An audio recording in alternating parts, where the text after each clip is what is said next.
Hello, you guys. Hi. It's so good to see you. I'm so happy you're here. Put in the chat how you got here, who you know, where you're from, whatever you want. These calls are so fun because I never know who's coming. Even though we have over 900 people signed up for symposium, it's like always who knows? And I'm sure some of Deepa's peeps are here, which is always really, really fun. I've already gotten emails from some of you, so thanks so much for being here and joining us. And Deepa, thank you so much for coming. I'm so Of happy to have you. course. I'm always happy to have you. Deepa is one of our favorites. We get so many people afterwards saying how kind of refreshed they feel about the call and also how approachable she is because, as you know from my emails, she's done a tremendous amount in her life. So it's really fun to be able to grab an hour with her and sit down. So great to see that you guys are writing from all over SoCal, Seattle, Ontario, Maryland, sunny New Jersey. Oh my God, I know, Sherry, it's so beautiful on the East Coast right now.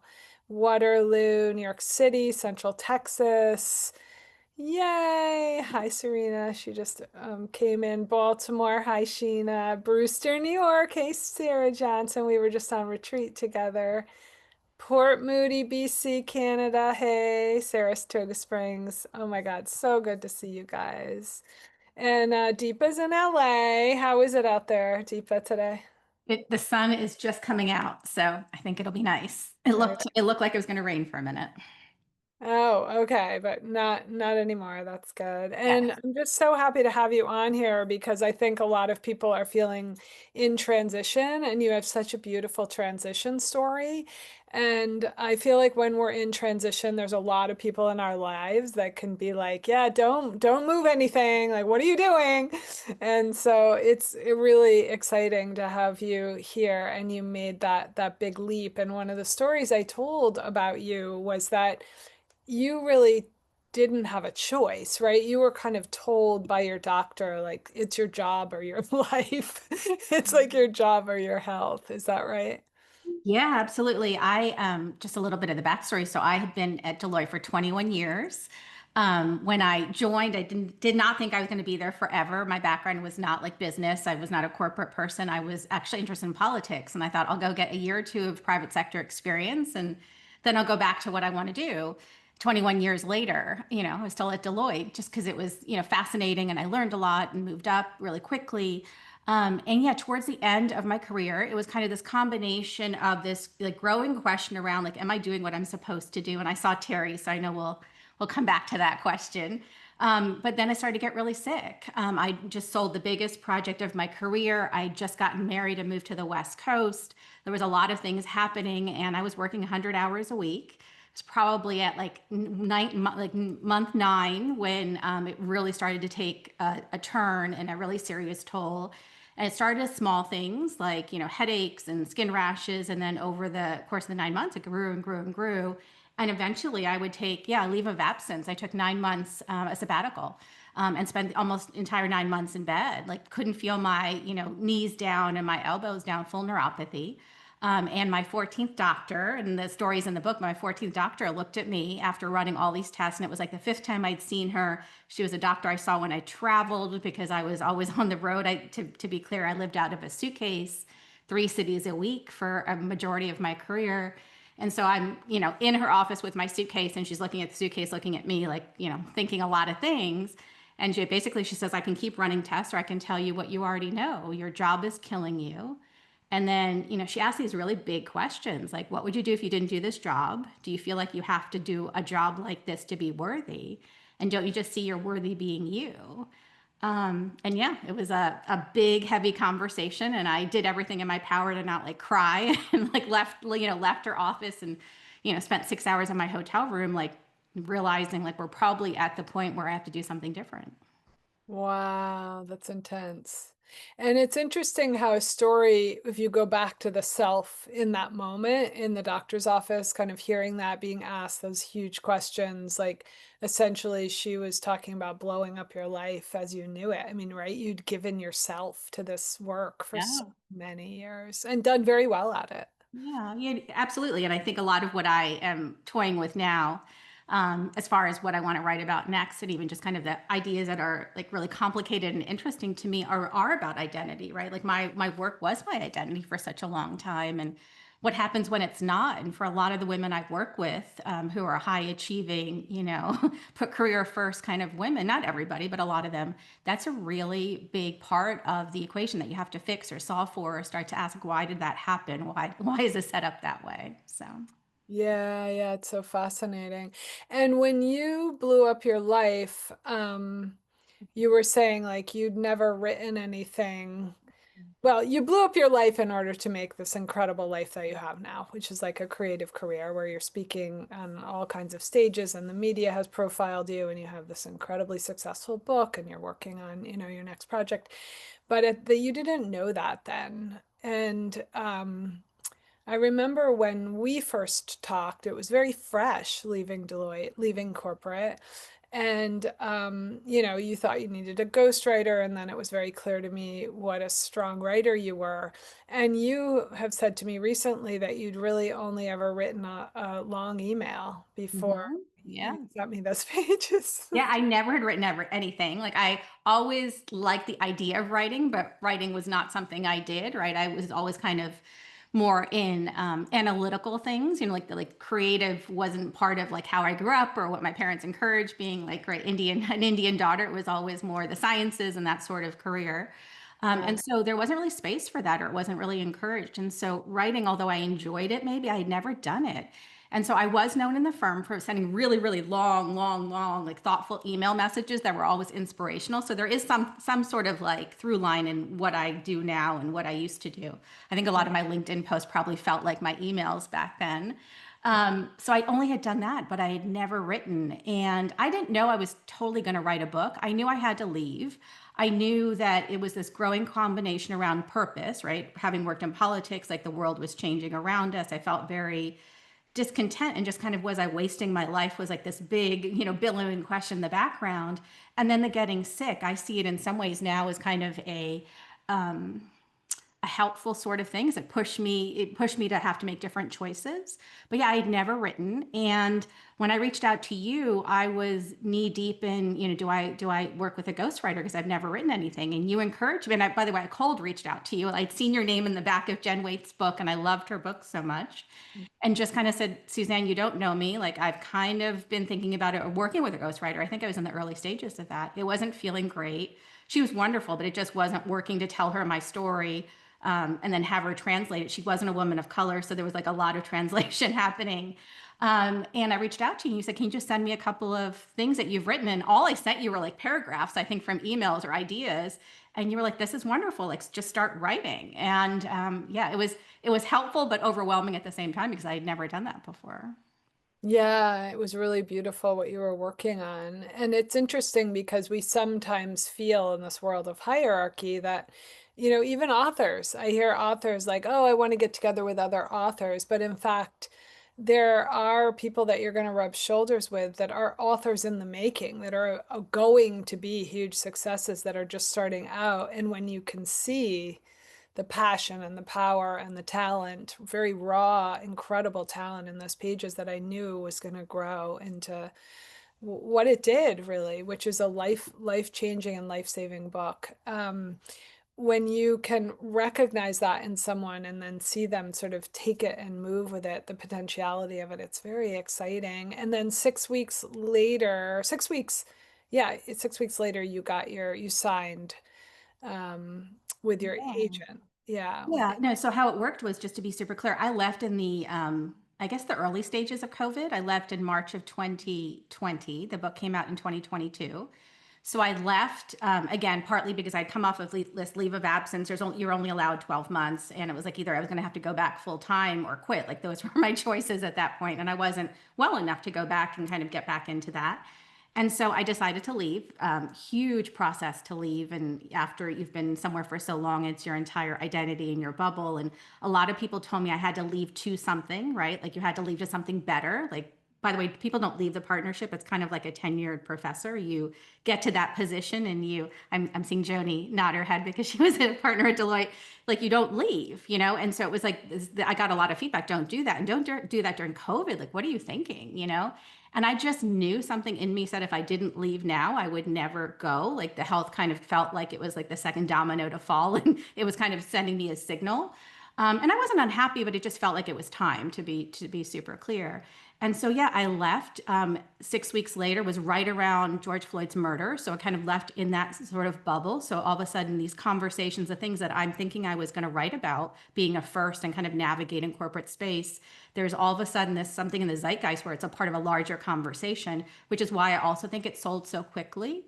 But yeah, from leaving to book sale to like writing was within a summer. And so it wasn't like I had a lot of time to fret about this new life I was creating. I was kind of like pushed into it. And I had some ideas of what I wanted it to be, but not fully, Suzanne. So yeah, in some ways I do say sometimes it's luck. And I know you and I talk about that a lot. Like I hate when women say like it's luck, but there was something where I think what I was working on met the moment. And so I think that's really an important message. Like I didn't have a platform. I had no social media. Deloitte, used to write my social media because I had a big external role with them. And so I had nothing, and so I had to start from scratch. But I did have, I think, an idea that met the moment. So just to kind of highlight, I don't think you have to have everything that people tell you have to have, but you have to have something that makes it sellable or worthy or timely. I wonder too, Deepa, if you have to be willing to risk meeting the moment, because honestly, when you were writing First Few Only, it wasn't. Yeah, I mean, the whole George Floyd thing was happening. The Me Too had just happened, but I mean, it was very, very fresh. And a lot of people I knew, entrepreneurs and so on, were like, well, I'm going to stay out of this. I'm going to do what I have always done. I'm going to, like, there is some way in which I think you have to be like, I'm willing to meet this moment. I've been thinking this already, and now it happens that the crowd is kind of starting to talk about it, but I'm willing. I'm willing to say what I've seen.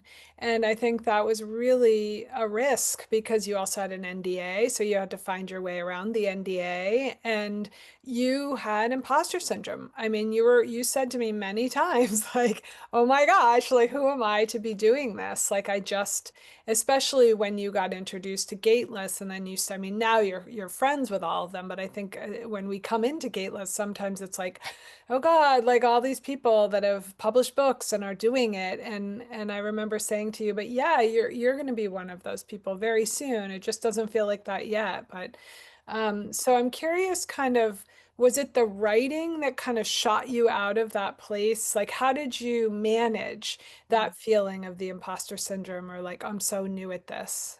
Yeah, it's interesting. Like maybe I had imposter syndrome about the wrong things. I didn't have imposter syndrome about the writing because I felt like I had access to you. At the time had the resources to bring on a ghostwriter if I needed. I knew I would get help, right? There was a way where the writing wasn't the obstacle. Like I knew I would have the ideas, and if the writing became a problem, there were ways around it. So that wasn't such a big issue. For me, Susan, the imposter syndrome was more, I was writing about women of color at a time, to your point, that this was a very new topic. We didn't necessarily have the language for it. Women of color wasn't even a term that everyone agreed with, still don't, but at that time, I was an Indian woman writing about, race, which is, challenging in this country. And so it was more imposter syndrome around, can I do this book justice? Are people going to get angry? Are people that I am trying to represent or speak for or showcase going to get upset? And so it was really more of that imposter syndrome, like who am I to write this book, less about the writing, which is interesting as I say that out loud to you. Yeah, yeah, you could feel it when the work started to move through. Yeah. And maybe there was like a little bit of a surprise that you'd wound up there, less than the imposter syndrome kind of came and then it went, and then there was like, wow, what am I doing here? This has happened really quickly. Oh, it's happened So, really quickly and things kept showing up like that. I think also, and I know we'll get to this, but part of it was also as I decided I was leaving, I started gathering women. So in very long story short is I did roughly 10 dinners across the country where I gathered really senior leaders and just around a dinner conversation. And originally it was supposed to be, I'm thinking of leaving my job. What does one do after 20 years in a bubble? What are you all doing? And I actually was leaning towards trying to find chief inclusion officers or that sort of like HR leaders. Like those titles were just coming into fashion, I think, or those conversations were happening around that time. And so I was just trying to figure out how I was going to pivot. And those dinners really became the fodder for the book. So over the course of a few months, and I wasn't feeling great, so I was doing this like all, when I could, I ended up meeting a few hundred of the most senior women of color in the country. And I remember the first dinner, a public company CFO, like of a company that we all use very frequently up every day. She said, I sit in a seat of power and I don't feel powerful. And that was in San Francisco. And that was the first dinner. And she said that, and everyone in the room started shaking their head for different reasons, right? I didn't feel powerful because I was sick, like at the early stages of understanding what was going on. Other women were challenged with like, how can I, balance what I have at home, right? Taking care of my children and being there for them in these big careers.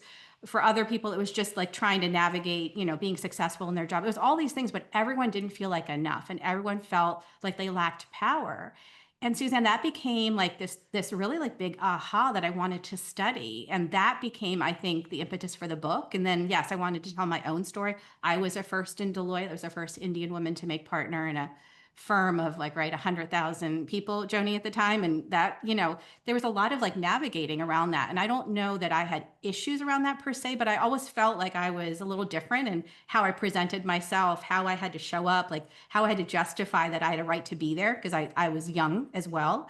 Like, so there was a lot of that I thought the story was going to be about. And then these dinners and that phrase of like, we all don't feel powerful became like something I wanted to study. And so to answer your question, I started to have less imposter syndrome because I felt like I was telling other people's stories, less my own story. And Yeah. also to come back to the NDA issue, like I didn't have as much issue about the NDA because I wasn't really telling a Deloitte horror story or my own like challenges. I was like seeing patterns, and I call myself a pattern maker now, but I've now met thousands of women as I do my research and I do some academic work now. And I see patterns that we all face in these spaces that, frankly, aren't designed for anybody, but definitely not for women.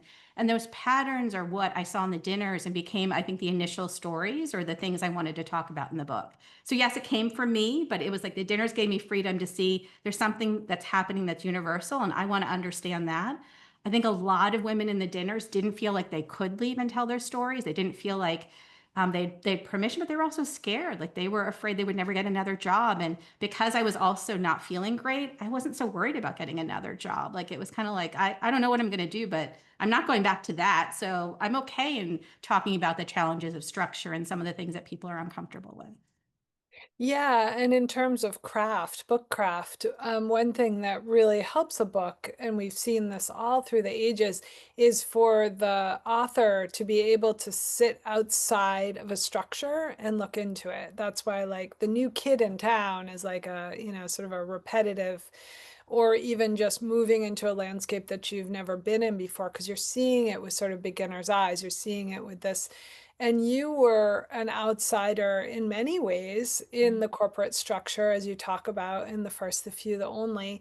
And when you gathered these women, they also had this incredible lens of being able to look into these structures and what were they. And I think when you're standing inside the structure because of whatever, how you look or what gender you are or whatever, you can't see it in the same way that you are able to see it. And then it feels like you do that with everything. Like you're able to really kind of almost like get up and see this bird's eye view, and then you're able to say like, oh, here are the patterns and here's where we're going and here's where we came from. And that's just part of your visionary Thank you. nature. Oh, it's fun for me to be in these sessions, and I see Emily and Terry has done this before. Like I feel like you learn something about yourself right in this process as Suzanne reflects back to you what she saw.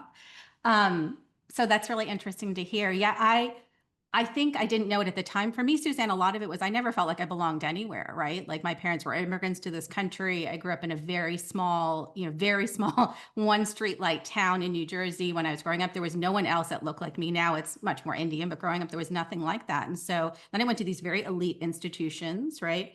I went to private school in Princeton. I went to Harvard, like these very elite institutions where I also didn't feel like I belonged. And so that was really what I started wanting to talk about. Like, how is someone successful and yet has this big, like, I don't belong? But I also think that's kind of my interest. Like, I think no one feels like they belong, but maybe it shows up for me in very startling ways. And that's kind of where the book started or what I wanted to talk about. And yeah, I can see that pattern in other people. It shows up in very different ways and different things. But I think that's a lot of the human story and what we're all writing about in some form or fashion.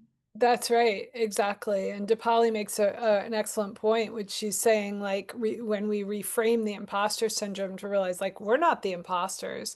It's the structure and this sort of system that's flawed and that doesn't have the, what it needs in place to allow for this kind of power. So it isn't that these women weren't powerful, it's Correct. that they weren't being given, the people that were within the structure with them weren't looking at them as powerful. But what's wonderful about the first, the few, the only is that there's very much an acknowledgement that these women are powerful and that they have been, and their mothers were powerful. And the fact is that they were swimming in systems that weren't allowing that mirror for them, even if they felt it. So yeah, it's a very interesting kind Yeah, of like phenomena.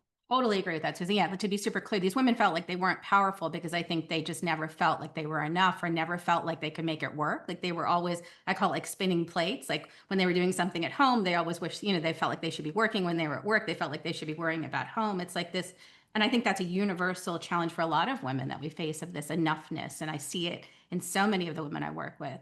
So I don't think it's real. I think it's a lot of martyrdom and a lot of like conditioning and a lot of the expectations that are put upon us. Yet we're never taught that. So yeah, there are these layers to it. So to your point, it's not that they weren't powerful, but they felt like they weren't powerful. And then on top of it, the institutions, remind us that we're not powerful when they can. And then we have all these other, the last couple of years, all these other issues of politics and patriarchy and all these other things. So it's just, yeah, I think the women I work with are struggling with around enoughness. Yeah, that's interesting. That's what Sandra said. She said that, she was saying in her comment that that's like, yeah, they didn't feel like they were enough. And to me, I didn't understand that. I thought it was like more that they just weren't, hey, I'm here. And it was like this sort of invisibility that they were dealing with. But you're saying it's kind of all of it. It's this big mismatch. Yeah. That's fascinating. And then when you all gathered that you guys would like close down restaurants and Yeah, I told you that's true. Yeah, we would literally be in places until 2 and 3 in the morning. We'd start the dinners at like 6. And we would literally get kicked out because they had to close the locations and we were still talking. And I think for a lot of us, it had just been the first time we had had these conversations. I think now there's a lot more conversation about the challenges in the workplace. And, we're in so many, like, I guess 3, 5 years from those just, dinners, even 6 years from those dinners, those conversations weren't happening in this sort of transparent way that they're happening now. Now I see them on LinkedIn, I see them on social, like we're all talking about structures, but back then we weren't talking about structures. So to have someone say, maybe it's not you, it's the way yes. that we work or it's the people around you, it was like we just couldn't get enough of that. And so, yeah, we would leave the dinners, literally on the street, still be talking. And people would say, when are we going to get back together? I hadn't really thought that was going to be what I was going to do. Very other long story short, like that became one of the things I did after I left. I wrote the book, but I also, with my partner, like launched a company to create spaces for women of color. And now I do a lot of still like community building with women, authors or women who are trying to build businesses, just who are looking for a community. Because I also think part of Suzanne, the struggle and why I love Gateless is in corporate, especially. I had no time for friends. I had no time to meet other women. I was an industry where there were very few women. I worked in tech and telecom, where the clients I served, so even less women.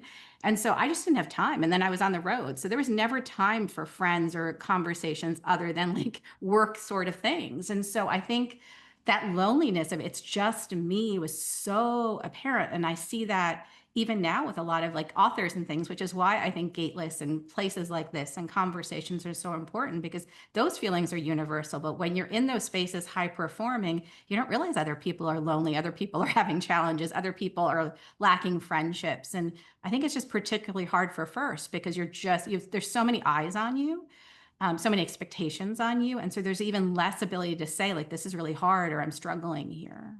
Yeah, yeah. And you guys could do that because you all could do that because you were all feeling the same thing Yeah. and you knew that it was a contained space to talk about it. And you came to me when the academy had already started, and then you started the next class with others. And I remember you coming and saying, and I think this is probably because your experience had been corporate. So Mhm. you came to me and said, "Oh my gosh, I like had no idea this existed." That, and you became very close with your these other Mhm. writers that you were with, Jen and Phil, and I reflected on that before our call because I remember you and I just talking a lot while you were in the academy about community and about having people who weren't in competition but actually were supporting you and wanted to resource you and mirror your strengths and everything. But you are also someone who's open to that. You were willing, you were kind of like, okay, I'm going to jump into this, because by then you were actually writing the text. But Mhm. you also are such an incredible community leader and community participant. And I'm wondering, like, when you were in corporate, did you add that to corporate, or did you kind of find that in yourself through the dinners and then through Gateless Community? Or tell me a little bit about that part of you. That's a great question. And I get all the dates mixed up because that time leaving and being sick, like it's hard to know, like remember dates and like Yeah. what right sequence.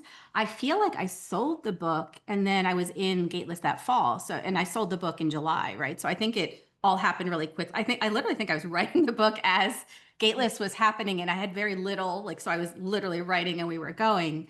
Um, so it was really helpful to because I'd never written anything. And Gateless was the first time, other than you, where I'd shared my writing. So for me, like that was really special to have like a space where I could share my writing and feel like I was, coming out of that process in that way, because there's something about sharing your writing for the first time that can be very difficult if you're not a writer, especially. So that felt very special. As far as community, there's some things I did differently when I was in Deloitte in corporate. Like there was a group of partners where, we shared our resources, we rose together. Like if we sold a project, I'd bring them on and vice versa. It was a very small group. It wasn't necessarily women, but I tried to do certain things differently. Because I made partner young, I remember, it's a very long story in a short version as well. I remember telling our CEO after I made partner, because he had been talking about the reason to be a partner was impact, but also wealth creation. I remember sending him an email on a Tuesday being like, I don't care how much money I make. Like, that's not why I want to be a partner. I was recently single. My life was falling apart. And I said I would trade money for being home. And he called me on Saturday. We spent like 6 hours on the phone together because he was convinced I didn't understand how I got paid and was just, a confused person. And he ended up saying, like, bring other people. Because I said to him, I think the partnership is changing. Like, I think I'm of an ilk, and the people coming after me, I'm not a millennial, but the people coming after me are asking different questions.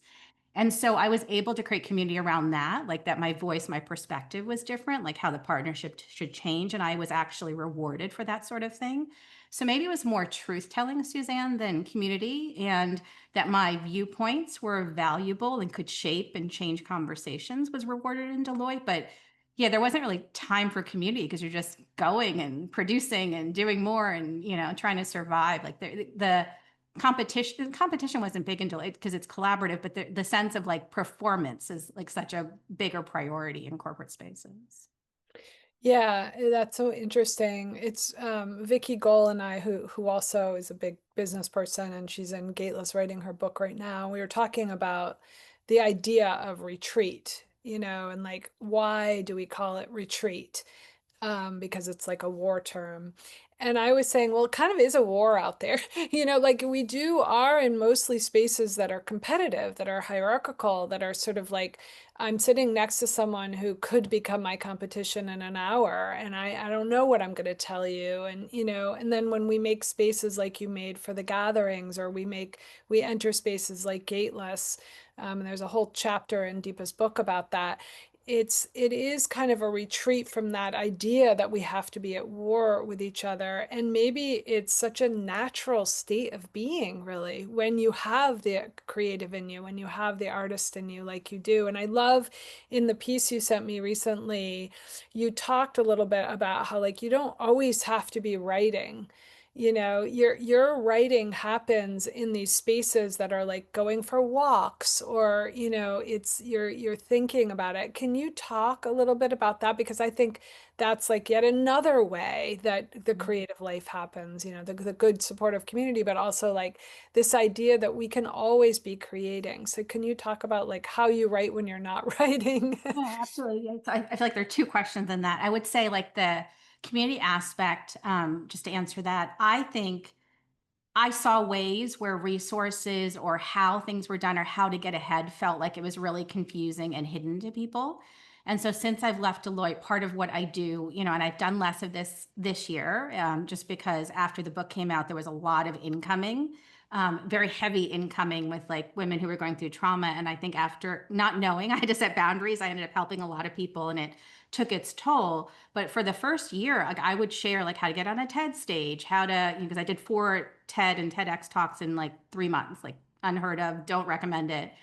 How to sell a book, how to do this, how to do that. So I was very interested in like pulling the curtain away from like the scarcity mindset or just the lack of transparency in these things. And I think that comes from being in these very elite institutions and getting ahead and being in these rooms that I don't know that everyone gets invited to, and wanting to make that more accessible. So that for me, community is really about, it doesn't have to be difficult. And if we choose to do it differently, we can model that, but you have to show people they can do it differently. And then we do it differently. And without going down again, a big story, like Ruchika Malhotra, she's changed her name, and our books came out in the same day, and they were both books on women of color. And we called each other. We didn't know each other, and we called each other and we're like, we want to do this differently. And she's become a really good friend, and we chose to launch differently. But I'm just sharing that, and like you have to choose to do competition differently. You have to choose to want to do it differently, because all of the structures, all of the messaging tells you have to do it one way. And I think Gateless is an example, and that's why you and I are so kindred, because Gateless is not about that. It's about showing people how they can do it differently. As far as the writing, yeah, my process of writing is, so for many years, I would keep those paragraphs I would send people, or like I would have an idea or a story and I would just jot it into email because I, again, traveled so much, I didn't want paper. So I had lots of these paragraphs. And then when I wrote the book, the process was to seam those paragraphs together. And then I would throw in some research. And then I would say, I wish someone would show up. And 3 days later, they would show up. Like there was a magic and um, a flow to the book in itself, and you helped put words around that. But my process now is I walk every day, and when I walk, I will either voice note or just take written notes, and those things all became like versions of these paragraph ideas, and then I string them together, and then I'll write something longer. But yeah, I don't sit and just write for 3 hours. I don't write a whole chapter. It's like for me more ideas, and then I seam ideas together, and then I'll go back and like put in stories and put in interviews, and a lot of what I do is research based or story based.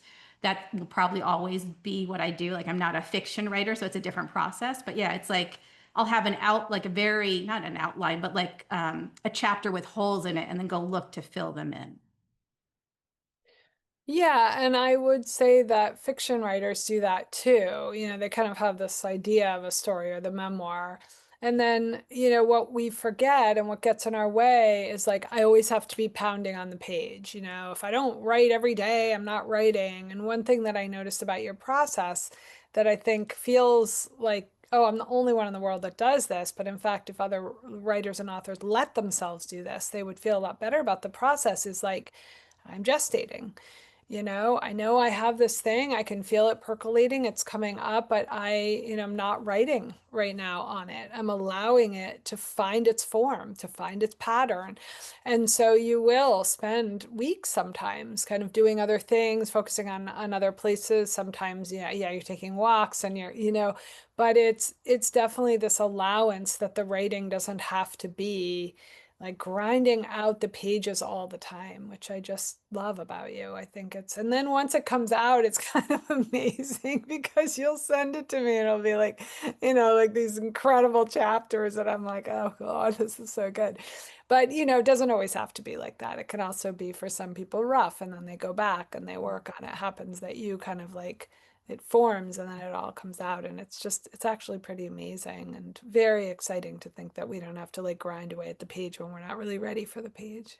Well, that was a very conscious sort of, right? Like the grind was there in corporate and how do I do this differently? And like one of the things I've really tried to do in my life is to like really go into ease and what feels easy. And so I do have moments, months where there's procrastination and I'll, voice note Suzanne every day and be like, nothing is happening, nothing is happening.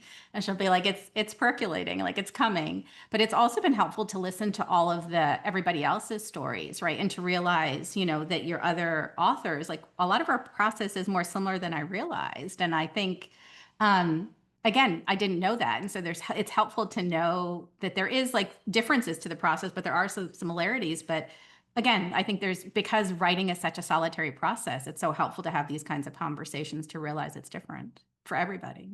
Yes, and the conversations that we have inside other people's books, like you were just reading Emily Pereira's book, who was our first luminary, and like you and I had a lot of conversations about that. It brought a lot up, and then you were saying in one of your messages, like I really want to talk about how important Terry's book. Mhm. Why is Terry Trespisio's book so important? Like, can you tell? Well, Carrie, I'm going to paraphrase your work, but I feel like you're like, don't wait for like the epiphany of your purpose to go do your life. And I think for a long time, I stayed in Deloitte waiting for like that lightning bolt of like, I'm going to get my purpose one day and then I'll leave. And I kept staying and staying. And there was nothing wrong in the staying, right? Like it was for me rewarding, but I was waiting for that epiphany. And I think somewhere along the line, I decided the book or just leaving and creating this community would become the next thing until the next thing came along. And now, 4 years, 5 years later, I realized there probably will never be the one thing for me. Like, I don't think that's how I'm wired. I get bored really easily. That's probably why I was a former consultant. I've run multiple businesses since I've left because I get bored and I wanted to go on to the next thing. So it's not going to be this one epiphany. And I think Terry's work talks about that. Like, you don't have to wait for the one perfect thing. It's Yeah. like that for everybody. Like your purpose is not necessarily your calling. Like just go do what's fulfilling right now. Go live your life. Right, exactly. And with Emmy's work, I think we think that we're the only people who have ever looked back at our former selves and been like, oh, I don't even really recognize her. But in fact, when you're on this path, this kind of evolutionary creative path, it's like, oh, there are other people who were in that place then and are in this place now. And it gives you a sense of confidence because sometimes you can feel very lost, I think, on the like, Oh, wait, where I'm lost in this wood. I'm not sure I made the right totally.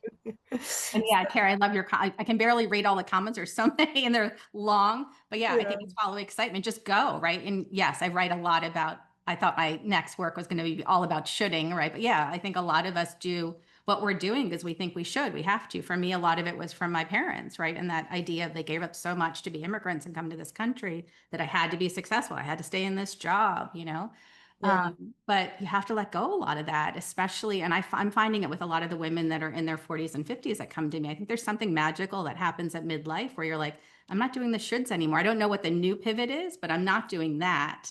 And we're curious. And I think we have more permission than ever to go do it differently. And that's what's really exciting. I mean, hard about this moment. I want to acknowledge, like it's sounding like all like roses. This last year has been really hard. I did a lot of speaking on DE&I and those related topics, and it's all, dead. So I've had to pivot a lot. But I also think there's something special in this moment in that on the other side of all this, it does feel like change is possible. It does at least feel like for women in my circle that we're asking different questions. We're not willing to tolerate in the ways we were before. So it's hard, but also maybe more possibility on the other side of it. Yeah, right. That's a good point. And I think your story of the that we began with, standing in that doctor's office and having your life blown up, is sort of what we're seeing in a macrocosm, maybe in a terrible way, not in, the spiritual bypass way, but like Yeah. everything is getting blown up and we don't really know what's on the other side. And we're hanging on for dear life, I think, waiting to see. We're in such a storm. So, yeah, and it's incredible how the pendulum swings, from what we were inside of with George Floyd. And, I think you and I were on the phone 3 or 4 hours a day back then, and sort of, yeah, finishing the proposal for sale and really talking about like, wow. And then it's just this wild underneath of this right now. So, what are you working towards, Deepa, in light of that? Are you sort of waiting out the storm to see what rises, or what are you feeling? Yeah, I think right now I am, and I'm feeling more optimistic. It's been like a hard year for most people, I'm guessing, on the phone. I feel like in the first quarter, a lot of us were holding our breath and like waiting, is it really going to be what we were thinking it was going to be? And I think we were just kind of, maybe in sadness and processing and waiting. I had a lot of people show up in the early stage, like as we got to June, like in tears, like their businesses have fallen apart. They don't know what to do. Like we're not no longer waiting. It's just complete, a lot of friends in the government, like it's just everything is done, And so that felt like a different moment. And I think I was really struggling then. I did a lot of writing over the summer, thinking I was going to, write something else. And it felt like that was really difficult. And then I feel right now actually really hopeful. Like a lot of stuff has started to move for me just in the last couple of weeks, last month or so. And I don't know, like I am realizing now, and it's the first time I can put words to it, that I think when I'm writing, I can't do like business activities, like launch businesses, hold classes, do those kinds of things. And all of a sudden I'm launching a class. I have more speaking that just showed up in the last couple of weeks. Like a lot of stuff is broken. When I write, I think I just have to write. And so, yeah, I think in this season, I'm launching a bunch of things and they all seem to, be really easy to launch. And so that's where I am. Yeah, that's beautiful. And what would be your recommendation, love, about people at this time who are, in transition, maybe leaving something? I mean, one of the very first things that Deepa and I talked about with her book was this idea of, should I stay or should I go? And it wasn't just about corporate, it's like the relationship or anything, Yeah. geography, anything. So when we're in that transition of stay and go in any level of our lives, what do you recommend? Like, what do you think is one of the most important things that somebody can focus on or do or think about? Yeah, again, so many things. I think one is you have to realize what you want, like where do you want to go to? And it doesn't have to be like, I want this job, I want to sell a book. It wasn't that practical. But I started thinking about the kind of life that I want, and I just did a session on Monday, and the homework that I gave people was like, look, think about someone whose life you really admire that you want your life to be like, maybe you're even jealous of. That's, usually a code for like what we want our lives to be like. But then I want you to think about like what their life actually looks like. Because sometimes what we think we want versus what we actually want are different things. And so I think it's a little bit about getting really clear of the kind of life you want, the day, what you want your day to look like. And that's how I started. That's like where I built from. And then you can put in the other things. But I think stay or go is really figuring out what's calling you, what's not working, what do you want? Finding resources and community to do it. For me, it was a lot of ritual. Like I used to have to get up in the morning and write and then go on a walk. And like I had to create a whole different way because my life used to be, right, get dressed, down a cup of coffee and then get on a plane or go off to like, 12, 15 hours of meetings and then come home, maybe eat something and crash, after doing more emails. I had to build a whole different life. So ritual was also really important. And immersing myself in people who were doing it differently, like the life that you kind of want, So I think it's a combination of all of those things. But I think that's also the human condition. We're always going to be staying and going from whatever it is in our lives. And you never get to the end destination point. And I think that's maybe a new learning for me. Like I thought I'm going to leave corporate and I'm going to create a whole new life. And I don't think it'll ever be static. It's never boring. It's not necessarily easy, but it's always an evolution. That's part of what I think we forget sometimes when we're in the stay or go question. Yeah, and it sounds from what you're saying that it's sort of like what's static and what's fluid, what feels fluid and what feels sort of static. And in the first few, the only, there's this whole thing on shedding Mhm. and then gathering, like, what we're leaving behind and how to do that really, and how to think about that, that I think is just so important, especially at times when the whole world seems to be pivoting. Um, Hmm. yeah, so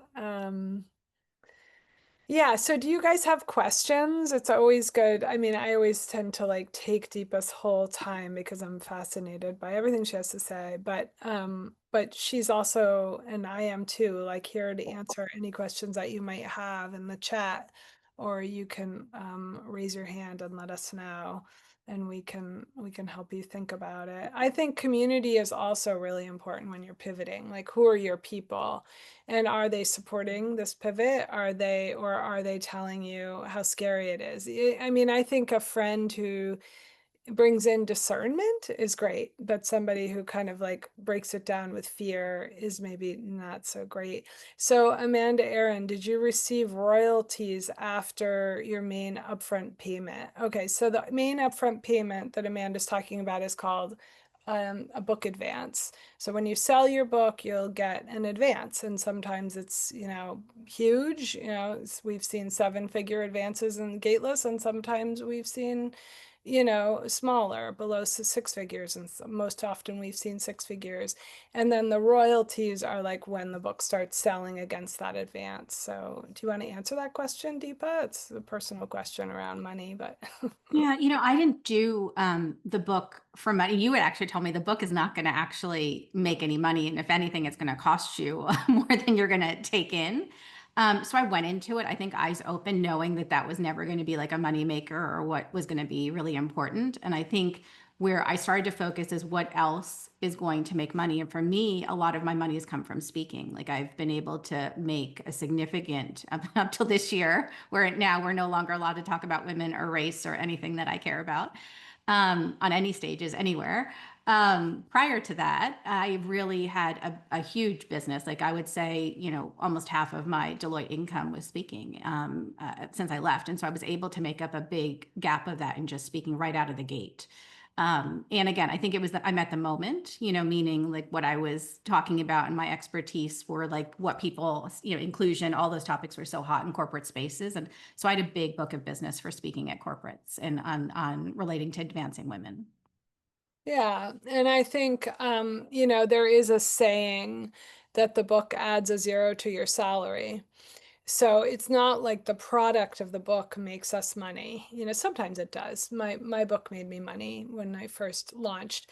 And I've seen other people make a ton of money off of their books, but I never say that to the author because it's not about that. It's about becoming a thought leader as you have.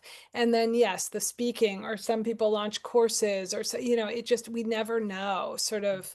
Emily launched a whole retreat center, and like people do all different things that the book kind of opens the door to. So I think that's a beautiful distinction, that the book is a product that isn't, it's supposed to be a calling card out into the world. And when you get very involved in the granular of like the cents and dollars, you're not gonna, in that way, you're not gonna see, but you are gonna have a incredible um opportunities as a result of it. And Joni, hi Joni, how are you? I haven't seen you in so long. What is your big dream at this point? What is your pivot? I feel like it's always pivoting, Joni.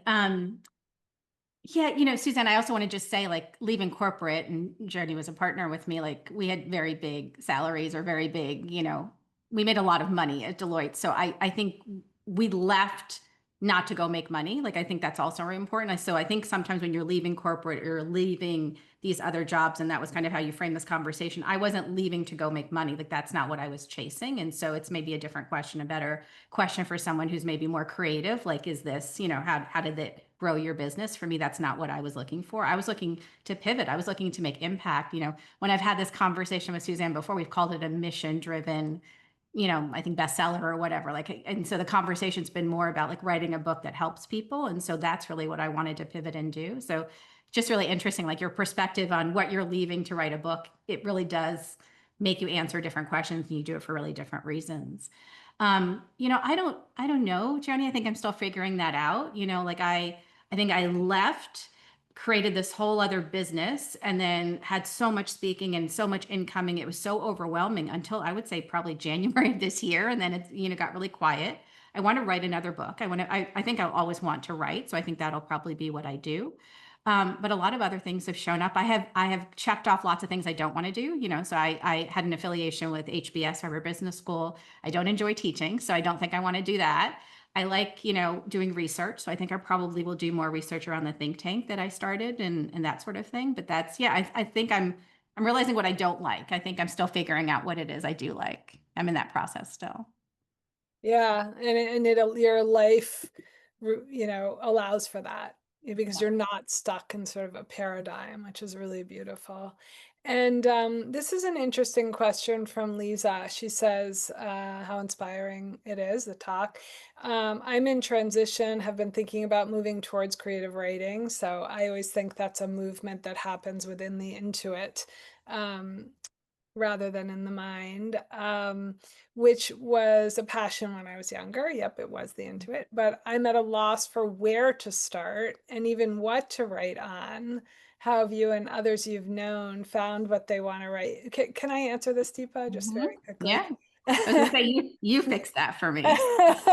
So, and the only reason I'm doing that, Lisa, is just because I've been in the industry for 25 years and kind of starting is always this hurdle, right? You're like, where do I start? I know I'm feeling this movement. Well, what do I do?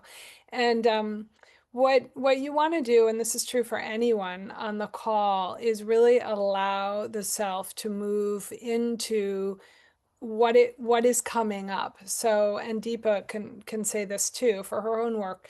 There are usually scenes that rise like a story. It's almost like it feels like an anecdote, and you just write the scene as if you were seeing a movie. And then there also might be ideas that rise and you write them down and you don't ask for the work to have a pattern at first. You kind of just allow this to go. I mean, this is really Deepa how we found your book, right? You just like sort of started writing and then it emerges. These patterns that Deepa's talking about, they emerge as you work, but you don't want to insist that the work be something or know what it is. It's almost like giving birth to a child, you're pregnant and you're like, well, he better be a doctor and he better go to Harvard. And you know what I mean? And then the kid comes and it gets like sort of strangled by these expectations. So enjoy the page for now. Would you say that's true, Deepa? Yeah, I think even before I met you, maybe around the time I met you, I'd read the book that talked about morning pages, how you should like get up every morning and literally handwrite 3 pages just to get into a practice of writing. It doesn't have to be legible, it doesn't have to be anything, but it's almost like that different voice that, that inner knowing that will come out. So for me, that's why I mentioned ritual. Like I think you have to find whatever it is that gets you into that space or that mode. But yeah, you told me not to worry about it, just to start writing. I think the dinners gave me some things I wanted to think about, and I would just start writing about those things. But if you have no idea, I would just start writing and see what comes up. Maybe 3, 6 weeks from now. Suzanne will have better ideas, but yeah, I just think you just start writing, and there'll be clarity around what wants to come out. There is an alchemy or a magic in the process. Yeah, that's such a good point. And it's like when we think about the work, we're not actually honoring the creative writing that wants to come out, but when we let it come out, it's amazing what it can show us.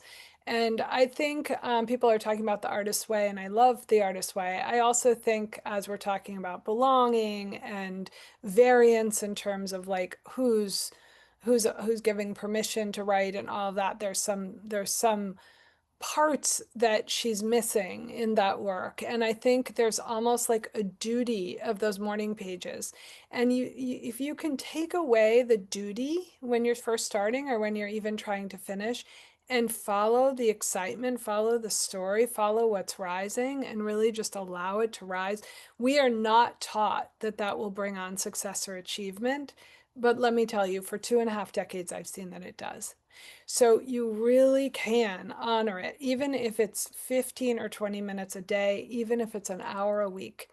You just give credence to the page and it will come. I mean, Deepa only ever wrote a long email. And she has written this book that has been in like huge media outlets. She's been on so many stages because of it. It can happen, but you want to let it rise and not strangle it into anything. Absolutely. Yeah, it's beautiful. Um, Oh, Donna Nucci. To start for me, Donna is also a relatively new writer who's working on a really incredible book. It was allowing the feeling about my mother's death, interesting, to lead my pen, and it led her to a fiction story.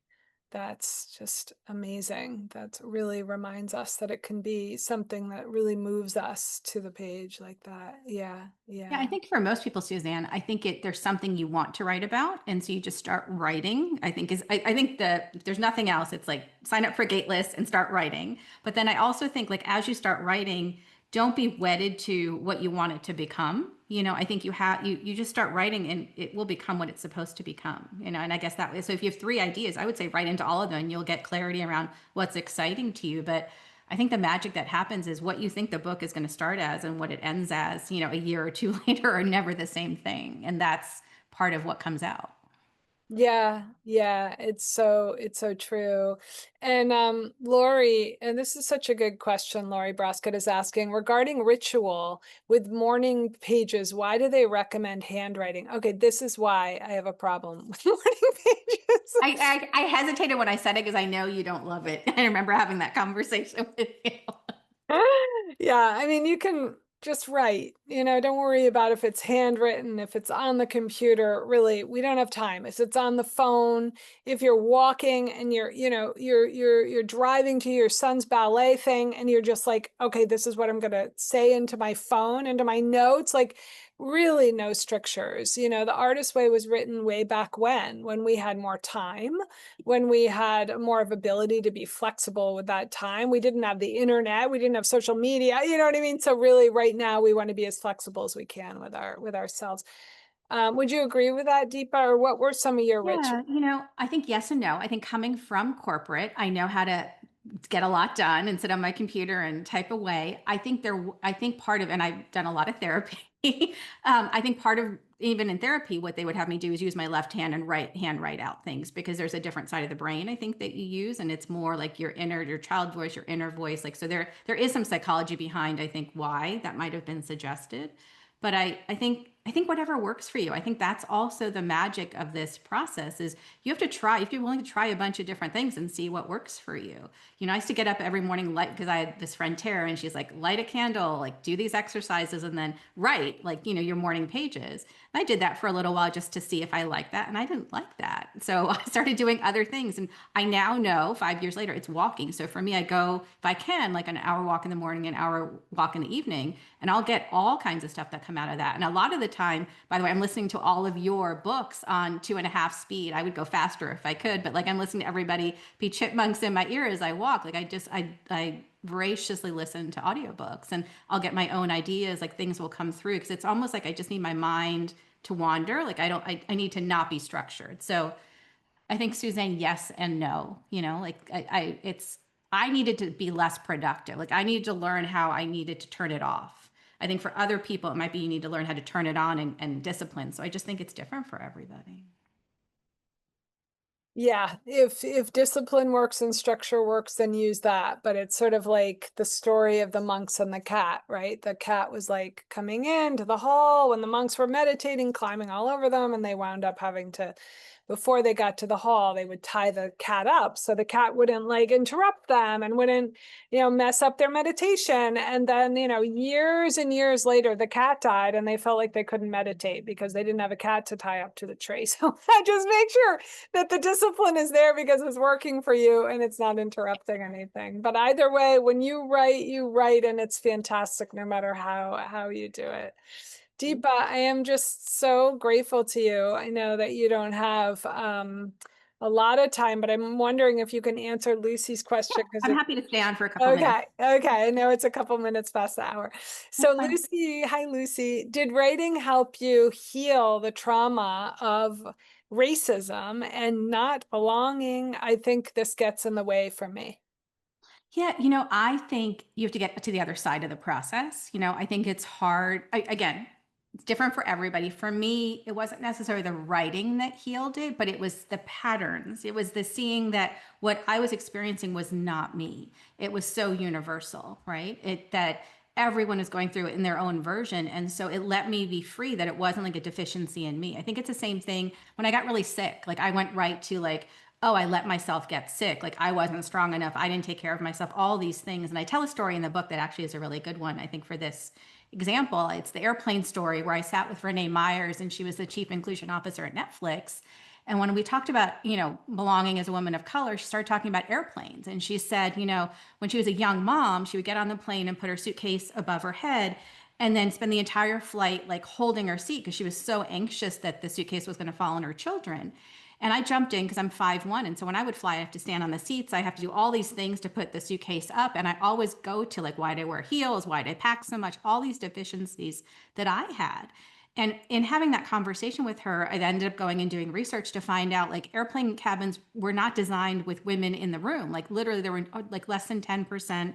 I think it's 2% of airplane designers were women. So we just weren't in considered when it was designed. And as a result, it doesn't work for us, right? Like we would never do it that way.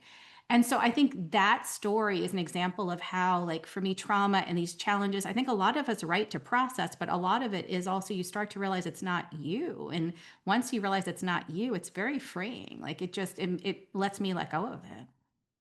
Yeah, yeah. And one of the things that's really interesting when we write is it's sort of out of the machinations of the mind, I think, and you have it on the page, and then you're kind of God of that page. You have a lot of agency over a situation that when you were in the situation, you felt like you were kind of had no agency. So it's a reverses those Yeah. roles.